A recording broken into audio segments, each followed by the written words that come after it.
Foi o Orlando mesmo que me chamou a atenção para ele.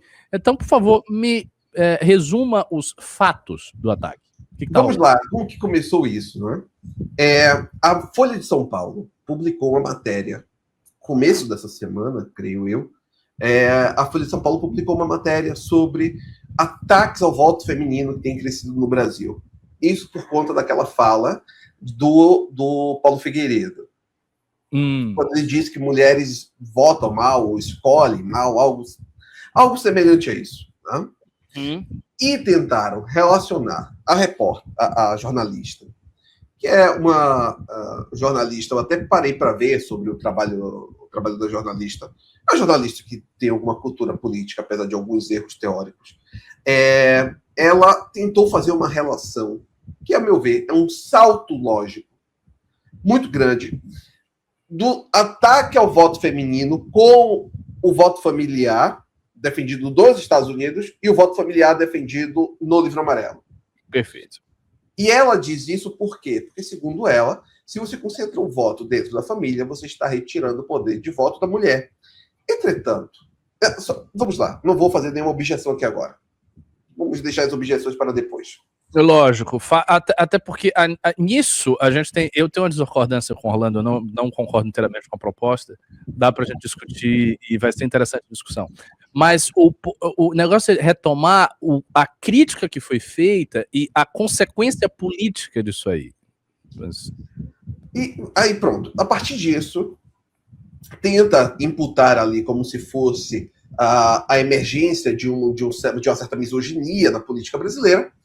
E isso foi o que saiu da Folha de São Paulo. A partir dessa matéria, a bancada feminina do PT, quem, se não a bancada feminina do PT, ingressou com uma representação na PGR.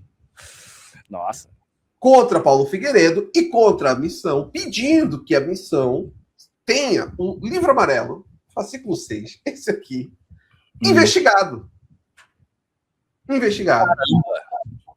Mas investigado pela PGR. Exatamente. Eu vou colocar aqui como está na matéria do antagonista. Né? Por favor. A representação também amplia o foco da investigação para o Partido Missão.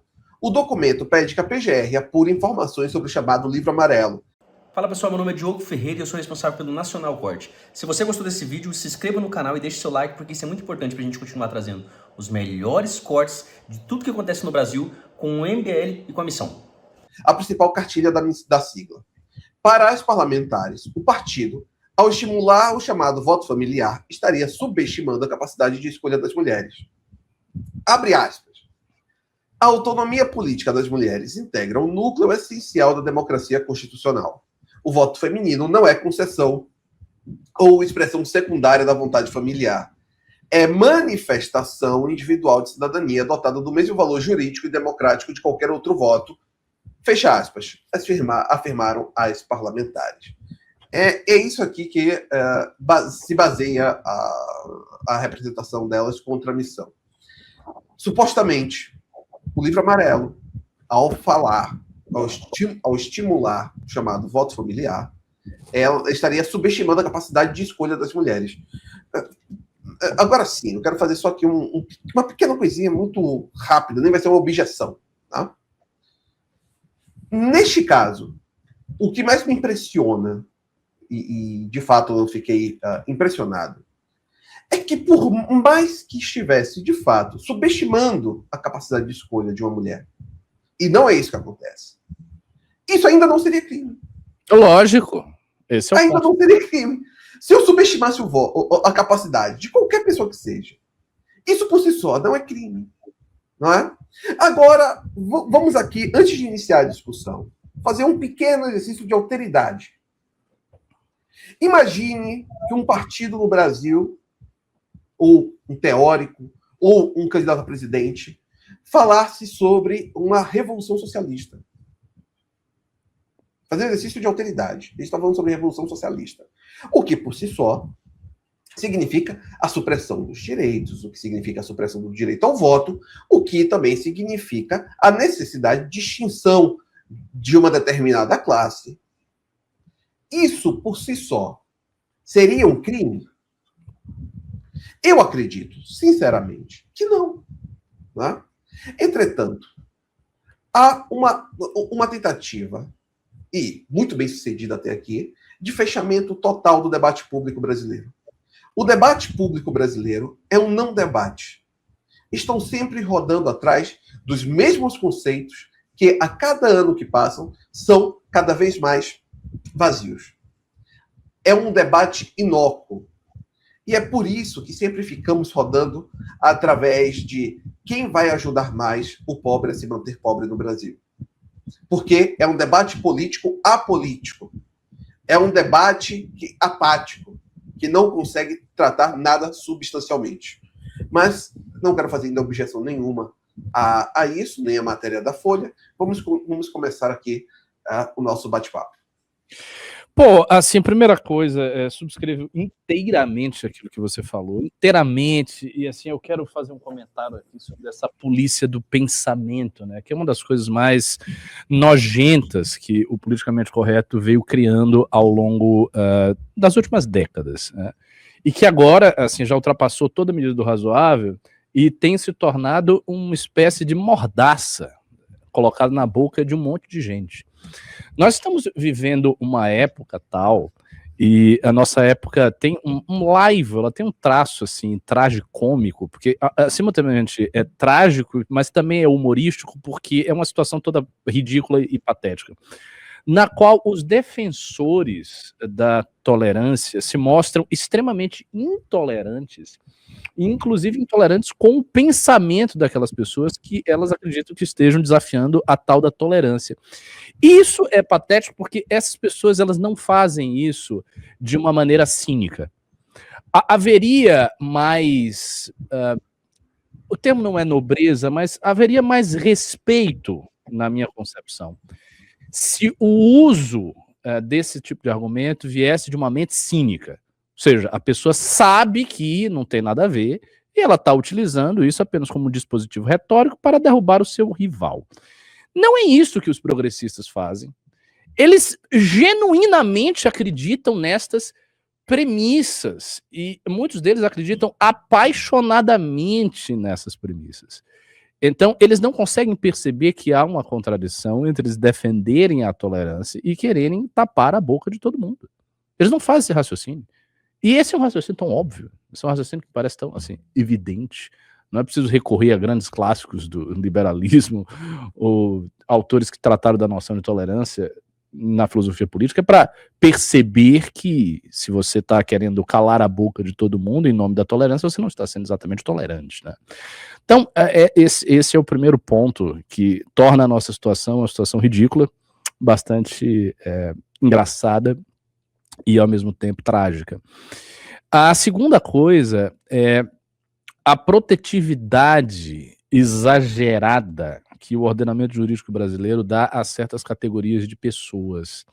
A gente tem no Brasil algumas categorias de pessoas que elas são sacramentadas pelo ordenamento jurídico. E são as categorias das supostas vítimas. Ou seja, é uma escolha completamente influenciada aí pelas consequências e desdobramentos políticos de certas ciências sociais.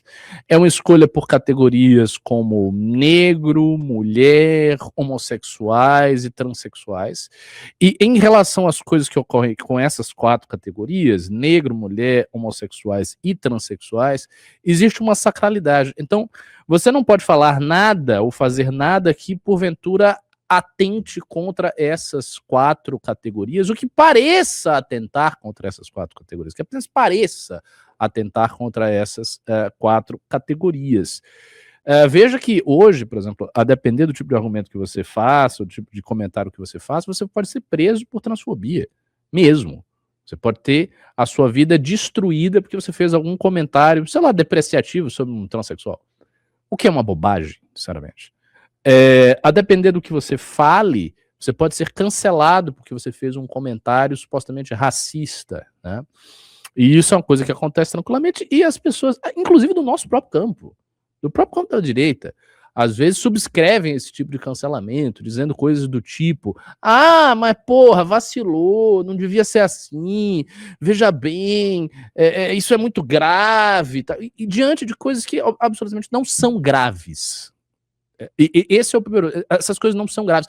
Ainda que você seja muito depreciativo em relação a essas 4 categorias aqui que eu falei, transexuais, homossexuais, mulheres e negros, ainda que você seja diretamente depreciativo, isto, estou falando em meu nome, não no nome do MBL, isto não é grave por si. Não é grave por si. Quando o ordenamento jurídico visou considerar que racismo, misoginia são delitos ou podem ser equiparados a delitos, o objetivo disso, prima facie, era impedir as manifestações de ódio a esses segmentos, manifestações de ódio que tinham um desdobramento real e palpável, né?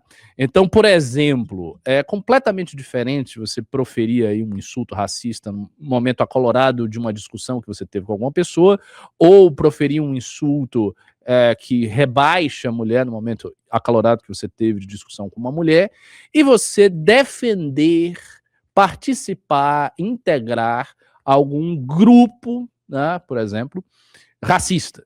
Vamos supor que a gente estivesse falando aí da Ku Klux Klan no Brasil. Se tivesse a Ku Klux Klan no Brasil, houvesse essa organização, que ela é racista, e essa organização preconiza que os negros devem ser mortos, ou que não devem ter acesso a posições de trabalho, ou que devem ser excluídos, marginalizados da sociedade de várias maneiras. E daí você integra esta organização, e daí você, dentro dessa organização, você é um propagandista de ideias racistas, né? Você não bateu em nenhum negro, você não fez nenhum crime físico com ninguém, mas você está ali redigindo panfletos racistas e divulgando esses panfletos racistas na internet, na rua, em jornais e tal. Isso que você está fazendo, de fato, é racismo. E isto me parece razoável de ser coibido num Estado que não tolera esse tipo de coisa. Porque as ideias têm consequências, como diz o Richard Weaver. Então, se você vai propagando ideias odiosas, essas ideias elas podem se expressar em movimentos políticos, e esses movimentos políticos eles agem, e as pessoas são influenciadas, não, as pessoas são impactadas pela ação desses movimentos políticos. Então, quando você olha exemplos desta natureza, parece razoável que o ordenamento jurídico mitigue um pouco o espaço de liberdade que as pessoas têm de expressar suas opiniões. Só que é para estes casos. É para casos em que o senso comum aponta que é algo que passou muito da medida. Não simplesmente uma ofensa, um impropério, uma coisa que você falou na raiva, mesmo que seja injusta. Porque as pessoas falam coisas na raiva, impropérios, o tempo inteiro, umas para as outras, a partir de quaisquer características. Se você fala qualquer coisa e aparece, as pessoas vão falar da sua aparência, vão dizer que você é calvo, que você é gordo, que você é um idiota, que você é isso e aquilo. E assim por diante. Vão te enquadrar em coisas, vão mandar você calar a boca, sei lá, porque você é branco, como as pessoas fazem em muitas situações em que tem um branco comentando alguma coisa, ou que tem uma pessoa que parece rica e a pessoa diz, não, mas você é rico, cala sua boca. E daí? Né? Então, esse é o segundo ponto. E daí? E daí? O que é isso? Né? E a terceira coisa é como essa polícia do pensamento afeta a possibilidade de você fazer reflexão política e ética e teórica, porque você não pode mais falar certas coisas, né? Você tem um âmbito muito restrito daquilo que pode ser expresso como ideia válida no debate. Se você lê certos autores no Brasil, você pode estar etiquetado de muitas coisas. Você lê, sei lá, Dugin, Carl Schmitt, autores de direita, você pode ser etiquetado de várias coisas. Não é assim que acontece com os autores de esquerda, obviamente. Você tem um monte de autores de esquerda que defenderam a Revolução, inclusive a Revolução Violenta, como Sartre, que são lidos aí à vontade, e ninguém vai proibir a leitura desses casos. Graças a Deus que não se proíbe. Eu também não acho que a gente tem que pegar a bandeira para vamos agora proibir que as pessoas leiam Sartre, porque ele defendeu o Gulag. Mas há essa polícia teórica, e essa polícia, ela visa te colocar num cabresto de ideias e impedir que você possa falar as coisas que você acha ou propor as ideias que você pensa. Se está lá no Livro Amarelo de Defesa do Voto do Familiar, paciência. Isso é um programa partidário, que seja assim. As pessoas que discordam disso, elas veem lá o voto familiar e dizem, não, eu não posso ficar com um grupo que defende o voto familiar, porque aqui, dogmaticamente, eu sou a favor do voto individual. Então, isso aqui, para mim, não vale. Eu não vou votar no Renan Santos, eu não vou aceitar isso. Beleza, esse é um direito que as pessoas têm. Agora, querer impedir que certas coisas estejam sendo discutidas, isso é apenas mais uma fase, né, da tentativa de montar um novo consenso moral. Basicamente isso. A gente tem uma tentativa de montar um novo consenso moral. Esse novo consenso moral é extremamente pesado, porque assim, ele se desdobra em consequências muito sérias, que eu acho que estão apenas no início. Né? Se isso continuar, se o avanço do consenso moral progressista continuar, as pessoas vão ficar muito mais apertadas do que elas já estão. Porque quando você tem épocas em que há um consenso moral muito forte imperando sobre a sociedade, as pessoas não podem fazer determinadas coisas. Por exemplo, quando se lê... Eu fiz muito essa leitura por conta da minha tese, uma leitura importante para mim. Quando você lê um pouco da história de Genebra, na época que o João Calvino, o fundador do calvinismo, grande reformista protestante, estava conduzindo a cidade, era uma cidade que os sussurros eram perigosos. Não podia falar nada. Havia uma verdadeira polícia da moralidade ali, funcionando, porque se queria impor mesmo uma regra de santidade para a vida daquelas pessoas. Há algo disso nessa moralidade progressista que a gente está vendo sendo montada. A diferença é que o teor da moralidade é outro. Então você tem uma alteração do teor da moralidade, uma secularização do teor da moralidade, mas um franco desrespeito a certas noções de tolerância que foram, durante assim, os últimos 300 anos, extremamente influentes na formação da consciência moral das pessoas do Ocidente. As pessoas se identificavam muito com a ideia de você ter tolerância no espaço público. O espaço público de discussões da política foi marcado pela tolerância nos últimos 300 anos, e por um avanço da tolerância, um avanço gradual da tolerância, um esforço gradual em ampliar as margens daquilo que podia ser dito. E essa ampliação das margens do que pode ser dito, ela está, obviamente, em retrocesso. As margens do que pode ser dito, elas estão sendo confinadas para que se crie um novo código moral progressista, esse código moral impere sobre todas as pessoas e as pessoas sigam aquele negócio como gado, fundamentalmente isso. Vamos lá, agora sim, eu tenho aqui algumas considerações a fazer. A primeira consideração a fazer é que eu estou impressionado com o nosso chat. O nosso chat, eles decidiram. No livro amarelo, há uma proposta chamada voto familiar. Eles não leram, percebam bem. Eles não leram o livro amarelo. Eles não pegaram, não compraram o livro amarelo. Não leram o livro amarelo. Não sabem o que está discutido. A partir de uma representação da bancada feminina do PT, boa parte do chat falou: que absurdo vocês terem proposto isso. Eu não vi aqui no chat. Eu fico realmente abismado com isso. Eu fico abismado. Chega a ser um nível... eu não vou falar muita coisa, porque eu não quero ser grosseiro com quem pode votar na gente. Então, para que eu não seja grosseiro, eu vou explicar para vocês. Primeiro ponto. O capítulo se chama É possível pensar uma nova democracia? Esse é o capítulo. É possível pensar uma nova democracia? Eu quero, antes de explicar esse capítulo, fazer aqui 2 adendos necessários. 2 disclaimers. A nossa base, ela é jovem, de jovens, em boa parte, parasociais, e que não tem boa relação com o sexo feminino. O que significa que isso seria ruim politicamente pra gente, eleitoralmente falando. Agora, segundo adendo. Qual é a questão que eu mais bato, teoricamente, seja na Valete, seja no livro amarelo? E publiquei já em outros países até. Sobre a questão do patrimonialismo brasileiro. A partir desses 2 pontos, vou explicar o que está no livro amarelo. O que eu digo ali é que, de primeiro ponto, o Estado brasileiro ele é uma extensão das famílias das elites. Essa é a primeira questão. O Estado brasileiro nasce desse modo, como uma extensão institucional da primeira instituição, que é a família. Eu parto de uma base diversa, completamente oposta daquela que é tratada nos Estados Unidos. Existe, de fato, uma defesa do voto familiar nos Estados Unidos, mas que eu rejeito completamente. Não à toa. Eu me baseio muito mais em Antônio Sardinha, que é um teórico português do início do século XX, e não em nenhum desses autores ângulos. Mas ali eu trago uma discussão sobre a retirada do indivíduo como esse centro. O indivíduo não é mais a menor célula da sociedade, porque isso é uma implicação, queira sim, queira não, liberal, que eu discordo. E eu falo que a menor célula de uma sociedade é a família. A família se estende para a cidade se estende para o Estado forma uma nação. Os estados formam uma nação.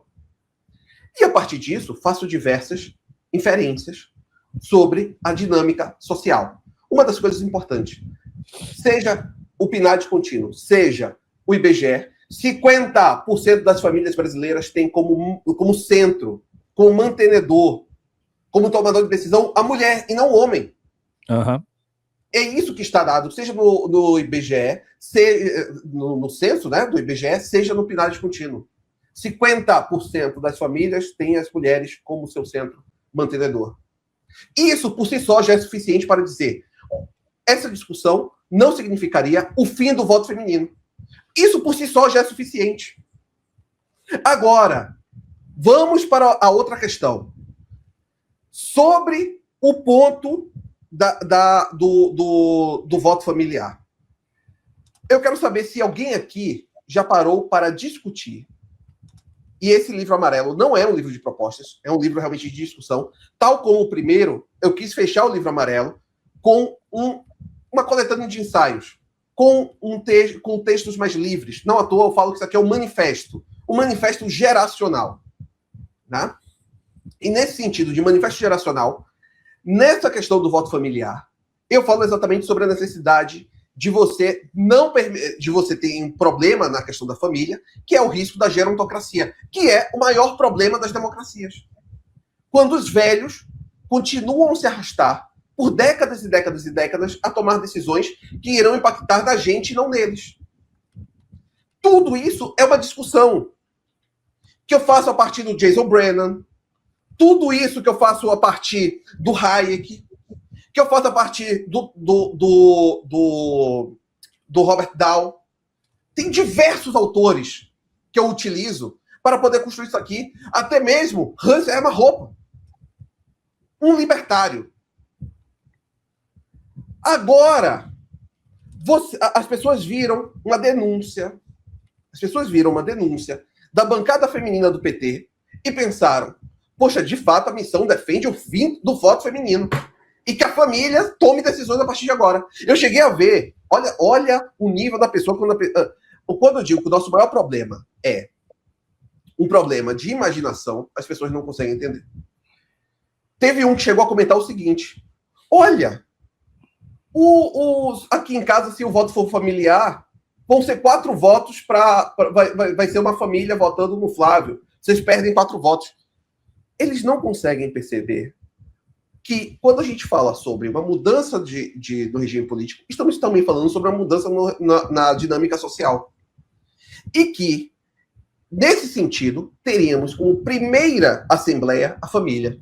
Isso significa, então, que estamos propondo isso de fato? Não. Estamos trazendo uma discussão. Aqui eu faço discussão sobre tecnopolítica.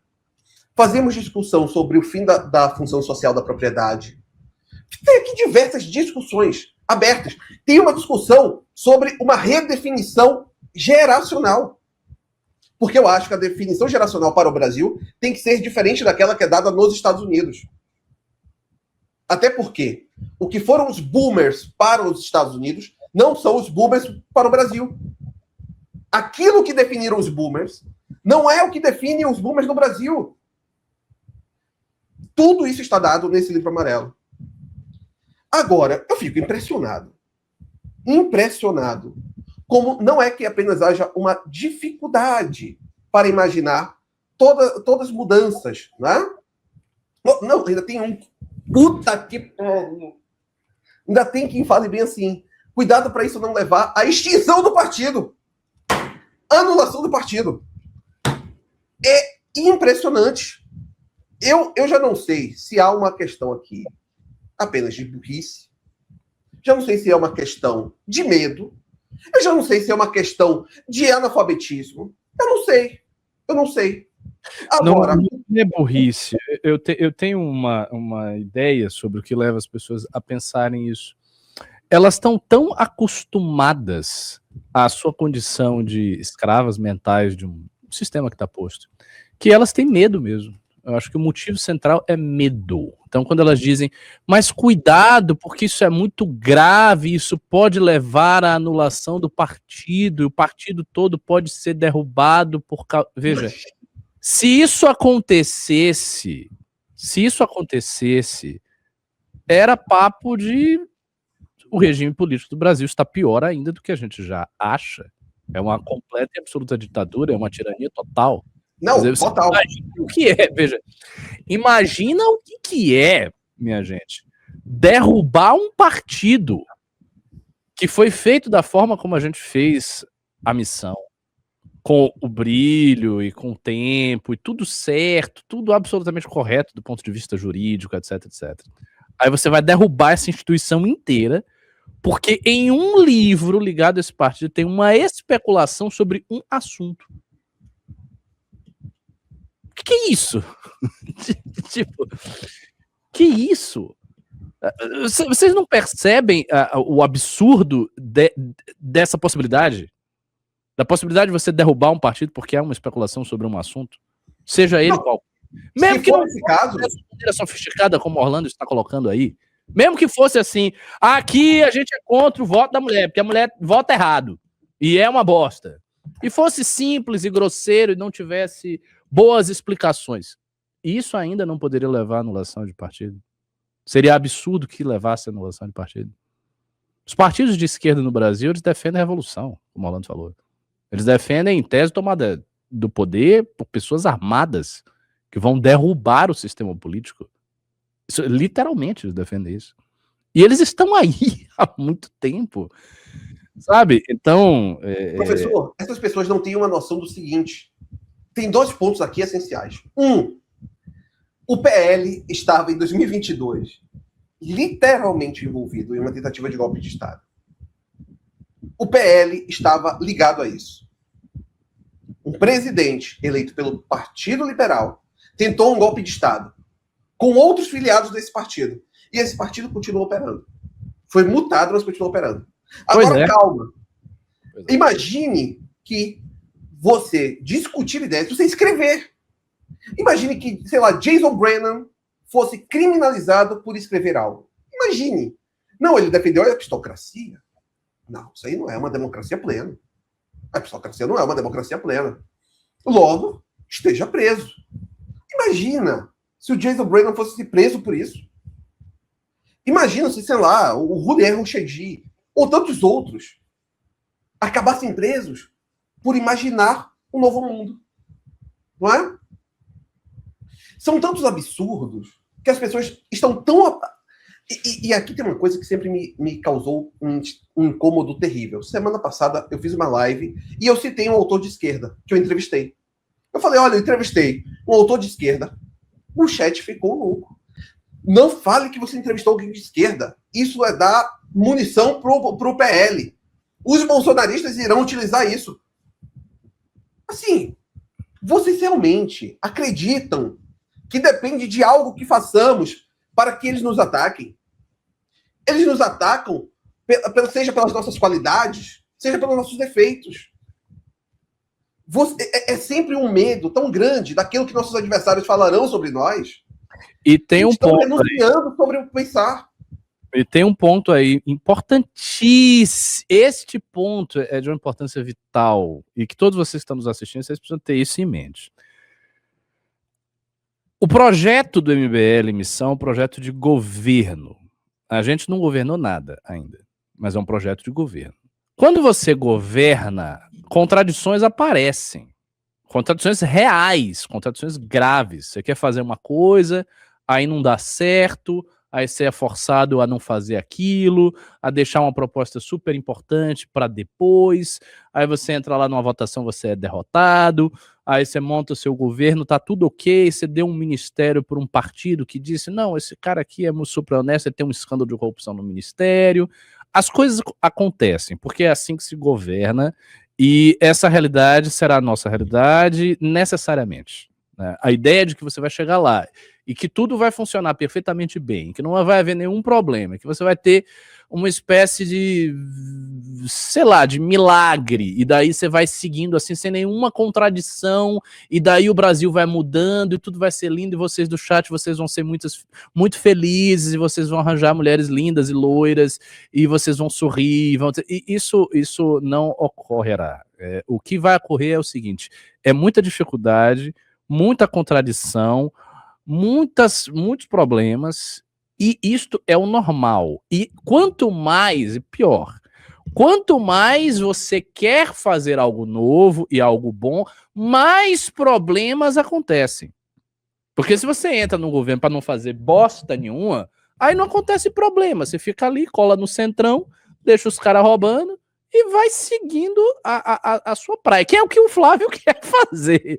Se o Flávio se tornar presidente, machalá que não aconteça isso, mas se ele se tornar, é o que ele vai fazer, não vai fazer nada, ele vai deixar o governo na mão do centrão, fazer uma coisa ali, uma racionalidade econômica, só para o Brasil não quebrar, olhar muito claramente a popularidade dele, subindo, descendo, tentar botar a popularidade dele um pouco mais alta, e é isto, e acabou. Quando você tem uma proposta para mudar as coisas, não. Aí você entra em contradições, inclusive porque você entra em conflitos contra as pessoas que não querem que você faça nada.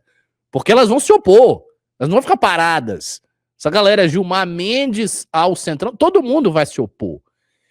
E por que eu tô falando isso? Porque é vital que vocês resistam à contradição. Porque senão, nas primeiras 5 contradições, todo mundo já abandonou o MBL. Toda a base de apoio já é serodio. Todo mundo já tá, tchau. Você disse que ia fazer isso, não tá fazendo. Adeus, traidor. E fim. E aí você só se estrepou, porque você chegou lá com uma base, eu tô aqui com minha base, a base foi embora. E porque a gente tem que... O que eu vou falar, eu sei que sou meio maquiavélico, mas não é maquiavélico, é uma coisa básica da política. Vocês e todos nós temos que suportar as contradições. A gente tem que ampliar a margem do que a gente pode fazer. Não diminuir. E isso é fundamental. Porque se você fica nessa posição, não faça isso porque eles vão atacar. Não faça isso porque vai dar mal. Não faça isso porque o STF vai fazer aquilo. Pô, mas por que também você fez isso? Você começa a estreitar a tua margem de ação ao ponto que você vai ficando preso, e aí você vira a toupeira do conto de Kafka. Tem um conto maravilhoso de Kafka, que a toupeira, ela tá fugindo, assim, ela cava um buraco gigante para fugir de uma raposa, e ela cava tanto que ela fica lá escondida no final, ela já esqueceu a saída e ela morre. É isso, você entrou lá, você ficou todo preso.